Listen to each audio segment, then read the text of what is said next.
I think I'm quite ready for another adventure. No, man, let me take a look at that map right quick. Because we're tired of being the trail donkeys, acting like you some one-man GPS. Damn it! We lost! I'm hopelessly lost! Is this what day is this? Hi, hello, hi. Let me just start by saying that I've done this a couple times. Not the podcast, but the mistake that I had just made, which is I recorded this whole thing, and I did not have my microphone plugged in. You would think that is the first thing I would check. You would think. Just as you get in the car, you make sure your doors are closed. Yes, and then your seatbelt's on, or perhaps you start the car and then you close your door. That's a weird order. But whatever it is, there's a few checklists you have before you start to drive. I've done this multiple times, and I clearly have not learned my lesson. I decided, you know what, I'm not going to just post it because I listened to it and it sounded like crap. And if you're going to listen, I don't think you want to hear it sound like I'm screaming at you from the other side of a well. So here we are. And what are we going to talk about today? What am I going to talk to you about? And you're going to listen. Actively listen, I assume. We're going to do a little story time. You know, I thought about, why not do some common travel questions people have. But I've kind of touched on that in like 4 different podcasts. So, no, not going to do that. I am going to just tell you a little story. Okay? So, about a month into my Europe trip, I was 21 years old.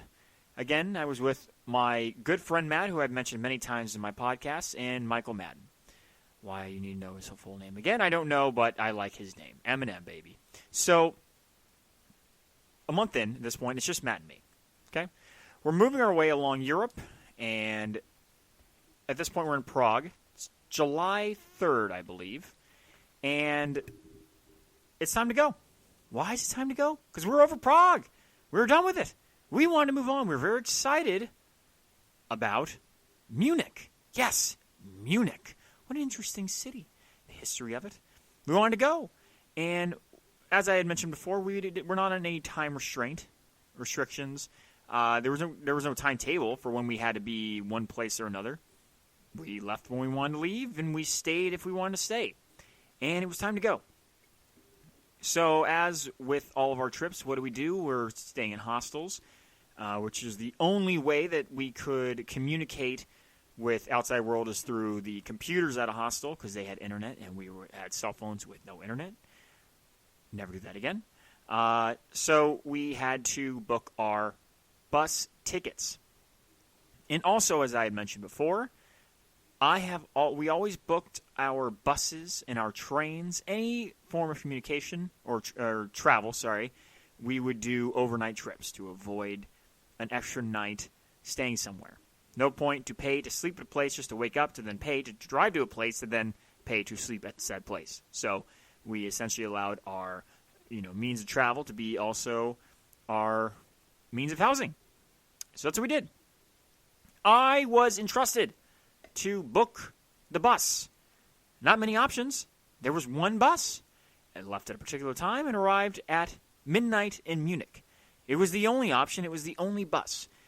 Limiting the room for air. Okay? But there was room nonetheless. So what did I do? I found the air, and by God, I took advantage of it. Or it took advantage of me. I don't know. I do this every time. Every time. Ask Jamie. Just ask anyone. I booked my bus ticket for that night, the night that we intended on leaving.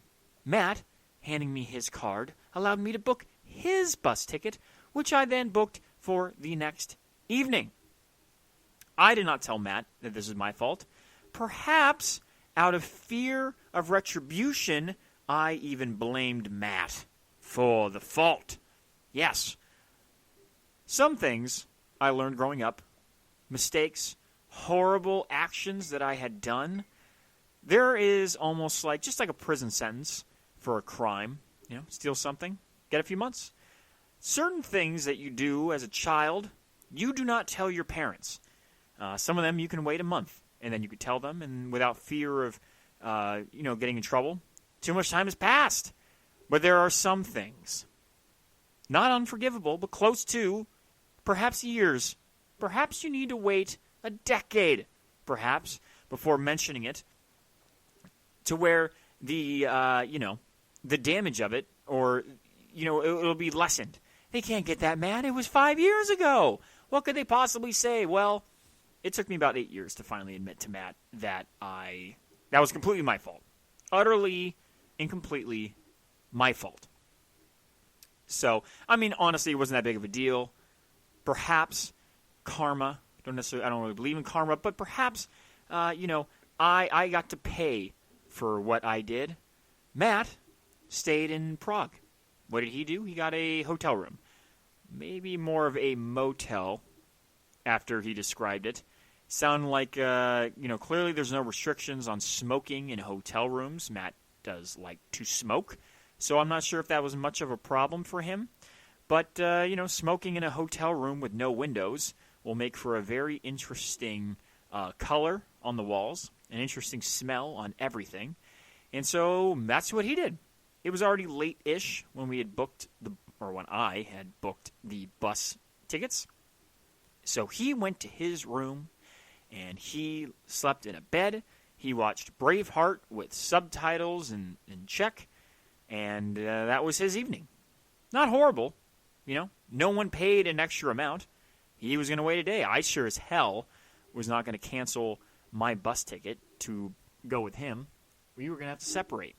I, as I had also mentioned in the past, was on a remarkably strict budget for this trip. The bus ticket was about a day and a half worth of money for me.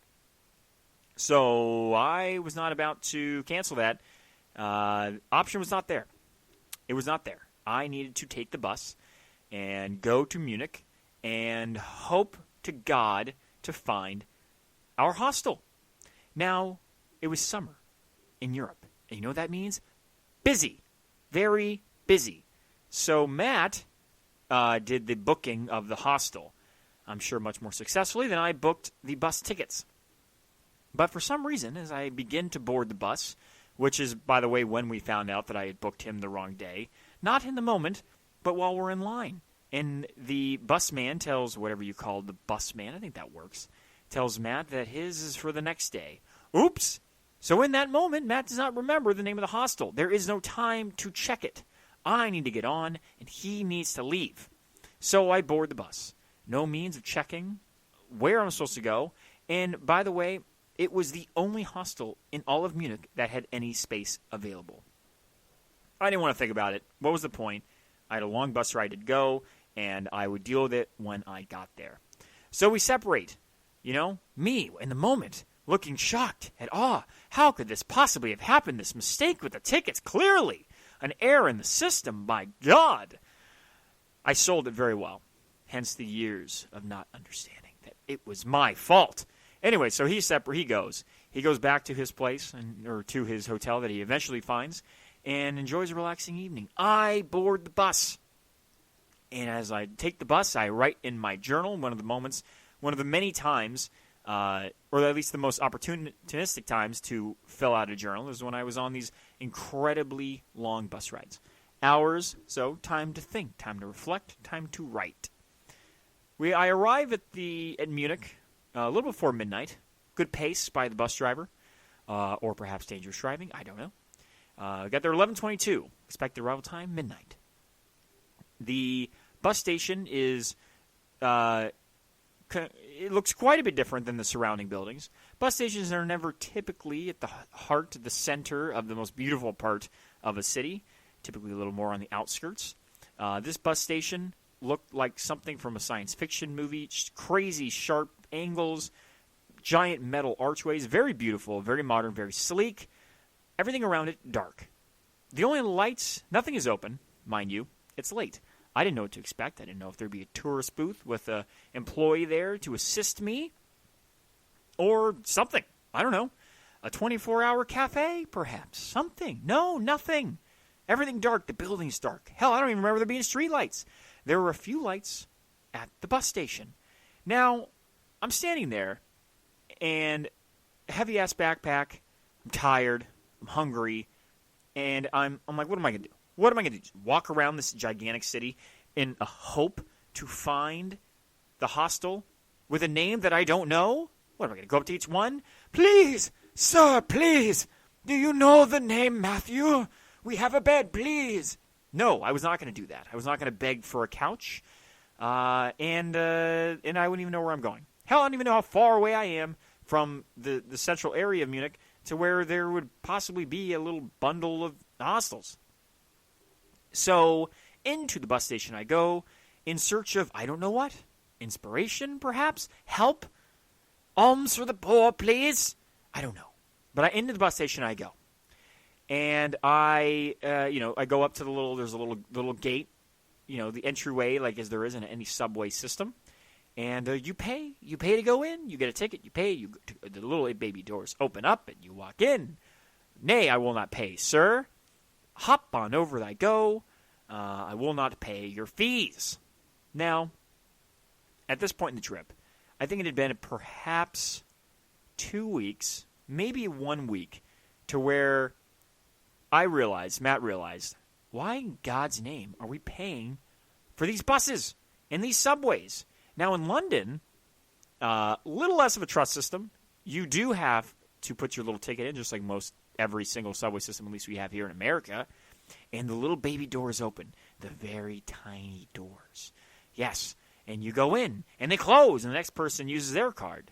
Proof of payment, sir, please. No. Once we left London, basically from there through the entire trip of Europe, there is no doors. It is a trust system. Unfortunately, I am not representing America very well at this point, but I'm broke. Like, shockingly broke. Okay?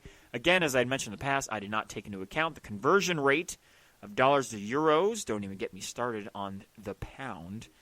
And I realized that if I could save 5 euros, 4 euros a day perhaps, by just walking onto the train, where there is no barrier to entry. There is nothing. It is just, you just go on. You pay because they trust that you will pay. Everybody, do-gooders. I have not been back to Europe in quite some time. Perhaps too many people like me had spoiled it. I don't think I would do that now. Maybe sometimes. Perhaps sometimes. But I was so broke, I did not have an option. So, hop on over the little doors. I went into the bus station to find what I really don't think I was too surprised to find, which is nothing was open. I believe there was one tiny little bakery, obviously closed, and no staff. I believe I might have seen a security guard outside the bus station, perhaps just there as the people leave the bus, to provide no support, perhaps just to be a representative of the station. Yes, what a wonderful representative he was.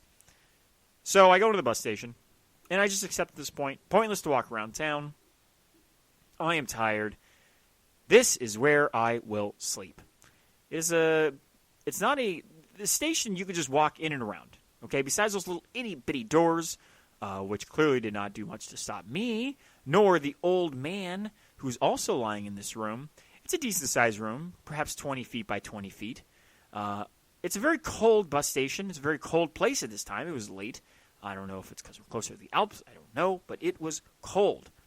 There are no doors. Everything's open. And so the air flows through. The cool air blows through. And I did not have the greatest of clothing wear. Again, first big boy overseas trip. Lots of learning experiences. Bring warm clothing. Just have it as an option. I, the cheap person I am, had gone to Goodwill before going on this trip. Now, Goodwill, you can find a lot of gems. Yes, I bought a couple pairs of shorts and a jacket. I don't know what this jacket was made out of, but it was shedding. Yes, shedding layers. Literally like dead skin coming off this jacket. It was quite gross, not sightly, and not very warm. And not only that, but I was slowly losing clothing as I was moving through Europe. Due to the fact that I had very little money and very little food I could afford, I was losing weight at a rapid pace. So every couple of weeks, I'd be in a hostel, and I'd be like, well, none of this fits me anymore, and I would just leave clothing. I was just leaving clothing throughout Europe. until I got back, and I was so skinny. I don't think I've gone on a single overseas trip and not lost 15 to 20 pounds. And I don't have 15 to 20 to lose, let me tell you. So, anyways, in the bus station, a little chilly, but whatever. I got my backpack as my pillow, put on a couple extra layers of clothing. I'm going to sleep. There's a nice, sweet-looking old man here. I'm not worried about him. And so I lie down. And then into the room walk three gentlemen, not very small, not small men, and not young men, a little bit older. All three have beards, dark hair, dark beards. And they come in, none of them are talking to each other, come in quiet. They sit across the room, and they look at me. And they just keep looking at me. And they keep looking at me. So I sit up. I sit up against the wall, and I look at them. I'm not glaring at them. I'm not giving them, I assume, any signals of aggression, but I'm showing them that I am not going to just be pushed around. Not that they're necessarily trying to, but I'm sorry, if you stare at a person for an unnecessary amount of time, it's in a sense a bit of a challenge of, I'm not sure how to say it, but if I was just to look at him and avert my eyes and hunch my shoulders, I would be at that point, not a victim, but a potential one for sure. I'd be a target. So I sit up, hope to God nothing happens, and look at them, and nothing happens. Thank God. So they get up, they leave the room. It was weird, but they left the room. I'm like, okay, that's fine. In the other room, I hear some banging, some crashing. Quite a ruckus. The old man opens his eyes, who is lying down, looking out towards the open doorway. And a few minutes later, in walks those same three guys. And they're carrying what appears to be 3 legs of a broken metal chair. Clubs. What once were legs are now clubs. They go back to their corner, sitting against the wall, clubs on their laps, looking at me. Again, staring. And so now this has gone beyond a potential fun staring contest, which perhaps I believe I did not blink first. I think I might have won. To I have to go through all the scenarios of if they attack, what do I do? Do I try and run? Do I just try and fight them? Take out the smaller one first? Pop them in the knee? I don't know. Again, at this point, I'm becoming more and more physically fragile. I am malnourished. All my fault. And all the amount of clothes layers on my body will not make me look big enough to fight off 3 dudes. Certainly not enough to intimidate them. So I, of course, am going through all the potential scenarios of how they're going to kill me, which does not make for an easy sleep, let me tell you. So I continue to lean up, arms crossed, staring at them staring at me. After quite some time, I think the exhaustion starts to set in for everyone in the room. Hey, perhaps I, being a bearded, smelly man in raggedy clothes, was the one who they were nervous about. Some crazed hobo who's going to bite them in their sleep. I'd be nervous too. I was not a sightly individual at this point of the trip, mind you. But at some point, they lay down, I lay down, still facing each other, until eventually we all go to sleep. Now, you could probably tell by the fact that I'm here and that I don't have a fleur that I was not bludgeoned by these 3 men with their chair leg clubs. Instead, we were all woken suddenly by a German security guard. Oust! Oust! He yelled. And up we went, shocked, awoken, early, 6 a.m. Too early, mind you, but perhaps not the best sight for new arrivals to see a couple smelly, dirty people in a bus station sleeping on the floor. So off we went, quickly separated. But what did I smell? I didn't just smell myself, which I did. I smelled pastries. Sweet, delicious pastries. Now, I was hungry. And my fuel, my only true nourishment so far this trip, and what will continue to be so, peanut butter and jelly sandwiches and milk. I was out. I had nothing. I had perhaps a couple pieces of squished bread at the bottom of my backpack, perhaps even a small bit of jam. But what will that do? Nothing. I had no peanut butter, and certainly no milk. I was in trouble. I wanted the pastries. I wanted them. But I knew I can't just go pay for a pastry. Because unlike peanut butter, the pastry, I'll eat it. It'll be delicious, but then it'll be gone. I can't, what am I going to save? Half a donut? Impossible. I'd finish it. And then I'd be hungry a couple hours later. So while looking for the hostel sounded like a reasonable task, it was not at the front of my mind. Peanut butter was at the front of my mind. That is all I wanted, and that is exactly what I needed. So off I went. The grocery stores there do not resemble a Ralph's or a Vaughn's.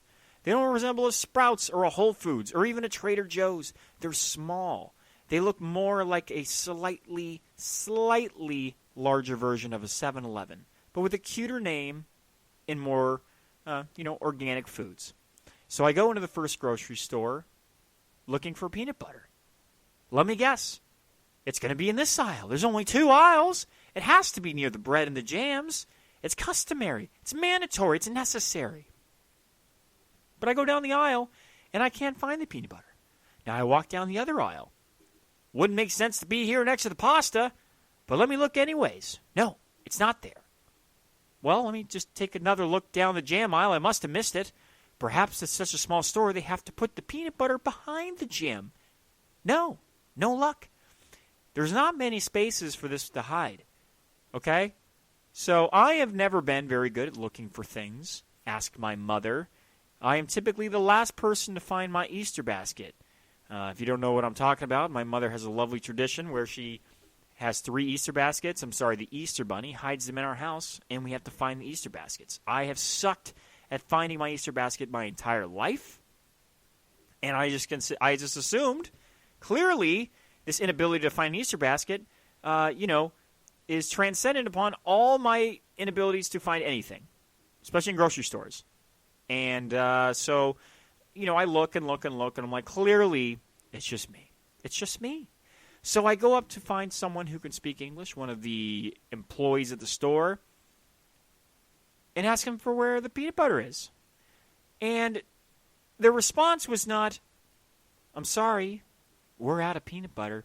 It was, peanut butter? What is peanut butter? It's like, excuse me? What is peanut butter? Peanut. You know peanut? Yes. Butter? Yes. Peanut butter? No peanut butter. I was in shock. I was scared. I could understand being out of peanut butter, but not even having it at all. Not knowing what it is. Where have I gotten to?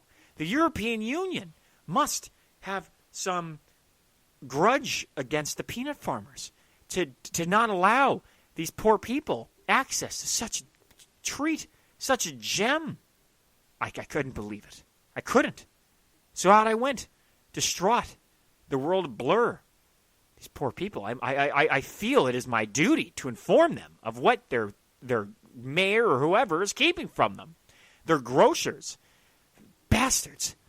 So I went to the next grocery store. Clearly, it is just that grocery store. The owner has a grudge against peanuts. Maybe perhaps an allergy. Very strong allergy, and you can't be even near it. Next grocery store, same thing. They don't even know what peanut butter is. Now, that's just weird, okay? It's just weird. How do you not even know what it is? I come to learn that peanut butter, not that big of a deal in Europe. Quite a small deal, actually. Did you know that the average European has less than 1 tablespoon of peanut butter a year? It makes no sense. It's been around since 1903. How have you not heard about it? Or why do you not eat it? Brian, what's his name? Sternhall, he's a professor of marketing at Northwestern University, explained how in many parts of the world, peanut butter is regarded as an unpalatable American curiosity. I'm sorry. 200 years makes peanut butter... Wait, 200 years? No. 100 years makes peanut butter more than a curiosity, my friend. It is a staple. Now, unpalatable. Are you kidding me? What's the bad parts of peanut butter? Now, when I read that, the first thing I thought of was Vegemite. Now, I have not had Vegemite, the Australian treat, but I've heard nothing but horrible things. Nothing but horrible things. They love it there, and pretty much the rest of the world hates it. Vegemite is a black food spread made from leftover brewer's yeast extract with various vegetable and spice additives. Now, that sounds gross.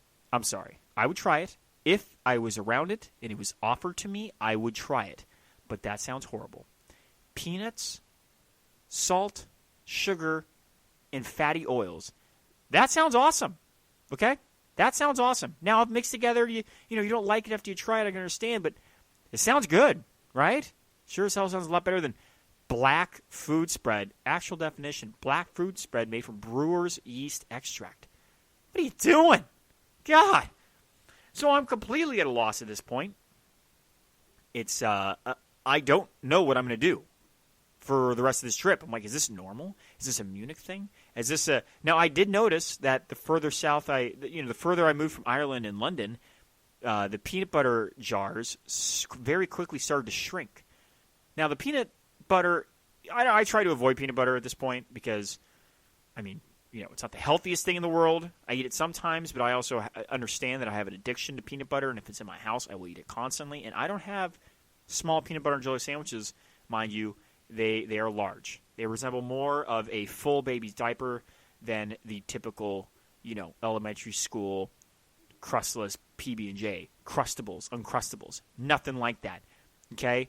My peanut butter jelly sandwiches split the seams of the bread. Okay? It's sick. So, I already had to, come down from my expectations. I was no longer able to get those glorious double container jars of peanut butter that could fit a small baby in them. No, they shrunk. They went from that to the size of maybe, a large potato, to the point now where they're barely the size of my fist. I'm like, how many days am I? And they're expensive now. They're expensive. I'm talking, a single jar of peanut butter the size of my fist, €8, which is like $12. That's it's like almost half of my day's budget. But in my mind, this pays for 2 meals for 3 days. Now only 3 days. Could have done more before. So I'm a little nervous because I don't know what the hell I'm going to eat for the rest of this trip. I cannot afford to, when I'm hungry, just buy food.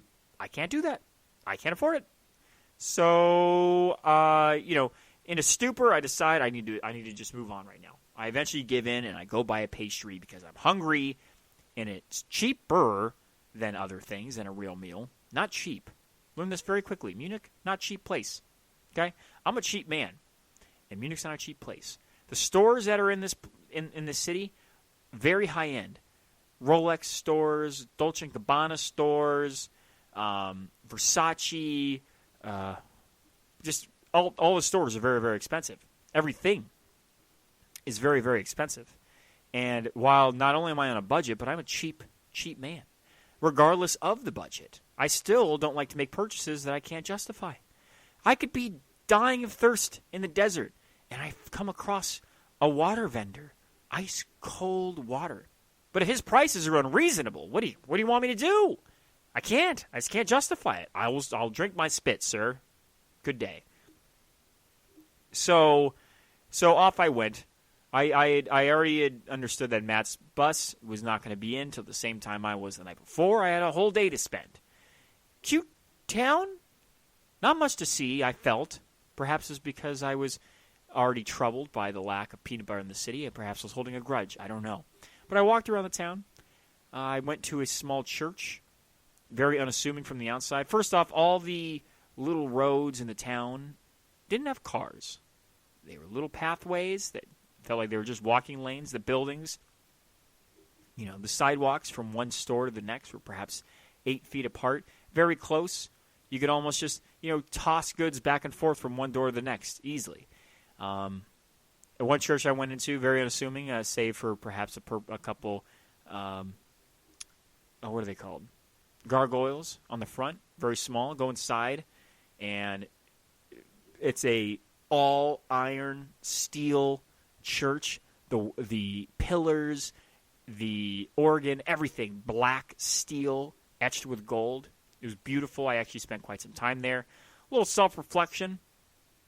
this was a part of my trip where I was finally starting to feel homesick, but not so much homesick as wanting to go home, but more family sick.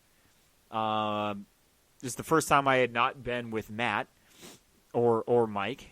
We had always been together at some, and then this is the first time where Matt was on his own and I was on my own, and gave me a little chance for self-reflection.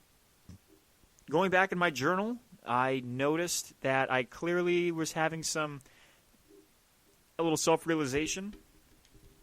I wrote out a whole bunch of things that I realized about myself that I realize to this day that this must have been the time that I came to grips with what my personality is, my desire to constantly move, and go, and never stop, perhaps as a reason to avoid committing to things or staying in one place and, using the desire for spontaneity and freedom as really a means of hiding from the responsibilities needed for an adult life.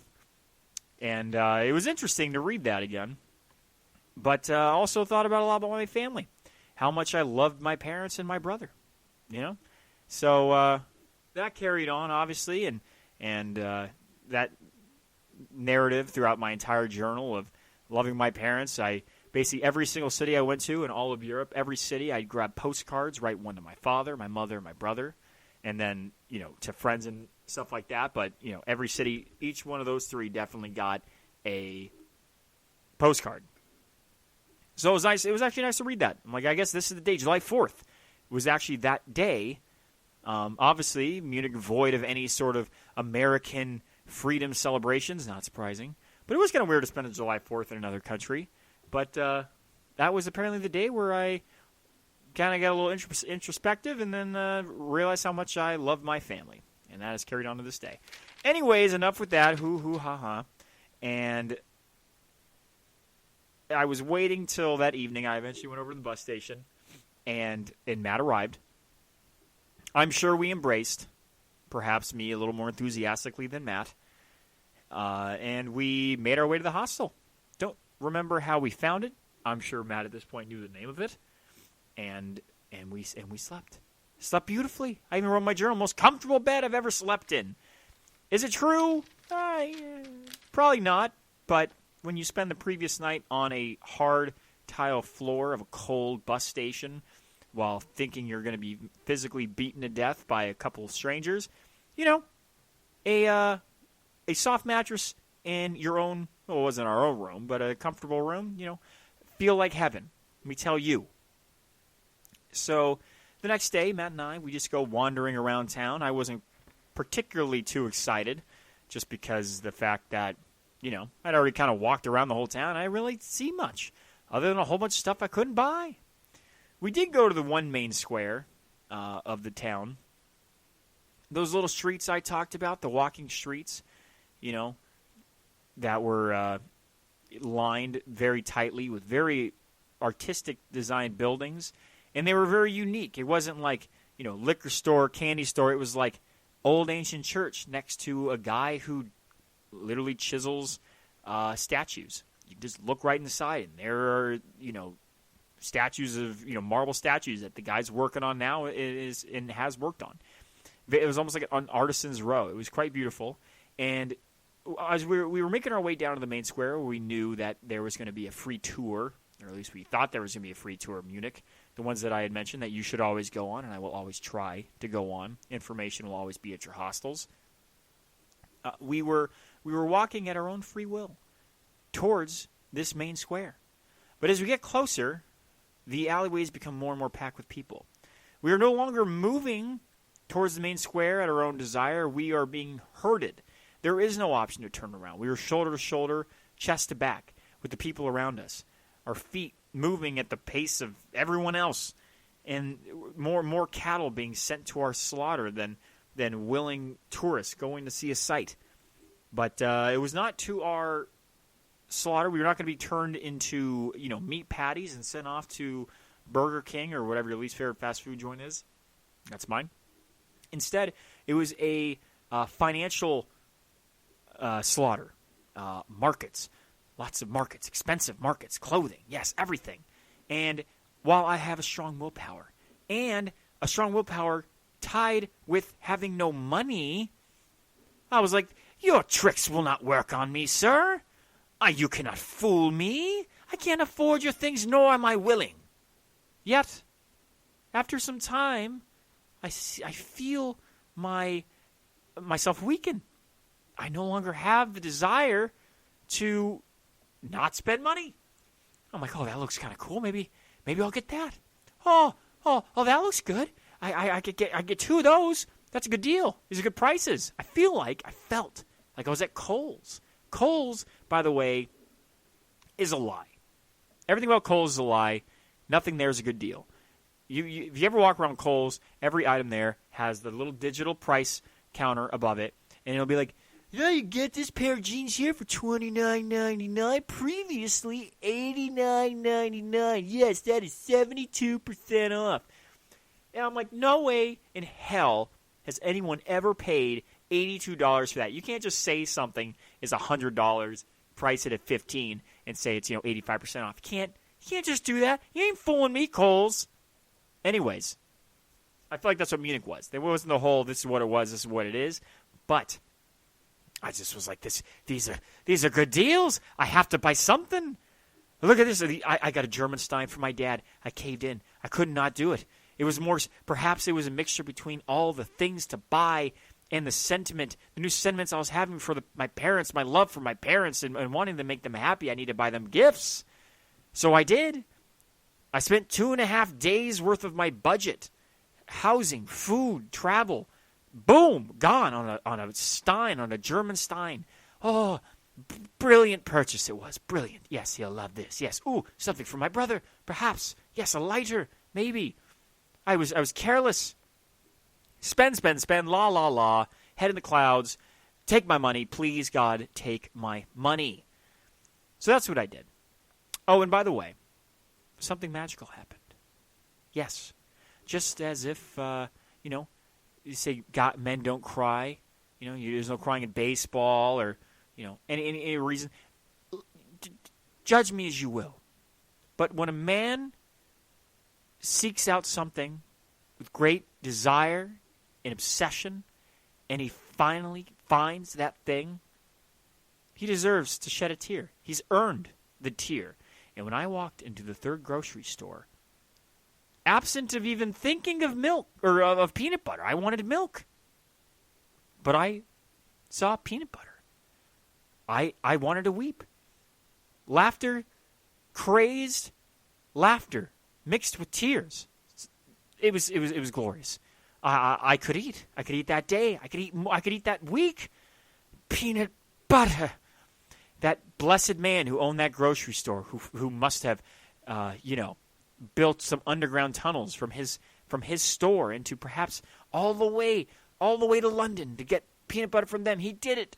He's a hero of the town, trying to bring this treat to everybody. Anyways, that's enough. I had my peanut butter. I had my milk. I had my bread. I had my jam. I had my friend. He was back with me. I had a little more self-awareness about myself, about my love for my family. I had no more money. It was instead being my money, which could have fed me, could have housed me. I was now carrying in the form of a porcelain black, gold, and silver German Stein wrapped in newspaper and stuffed into a box, which, by the way, I would constantly leave and forget at different establishments and have to run back and pray to God it was there. That was what Munich was for me. It was a obsession with peanut butter being actualized, realized, and achieved by finding it. It was a little bit of alone time, helped me to understand myself and my love for my family more.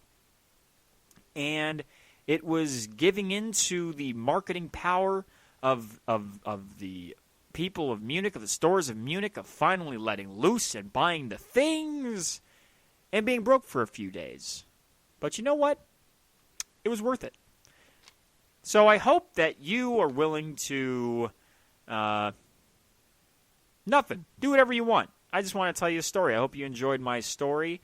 Happy Thanksgiving. And I hope you eat lots of stuffing. Don't pass on the stuffing. I know it sounds weird. I didn't like it as a kid either, but unless whoever's making the stuffing is a bum, it's going to be delicious. Let's go eat some food, baby. Happy Thanksgiving. I want you to know it's over. And? Your heart is free. No, the journey doesn't end here. Have the courage to follow it. Take that beauty and run. Don't look back. Live every second. Leave now. Leave now. Bye-bye, boys. Have fun storming the castle. Think it'll work? It would take a miracle.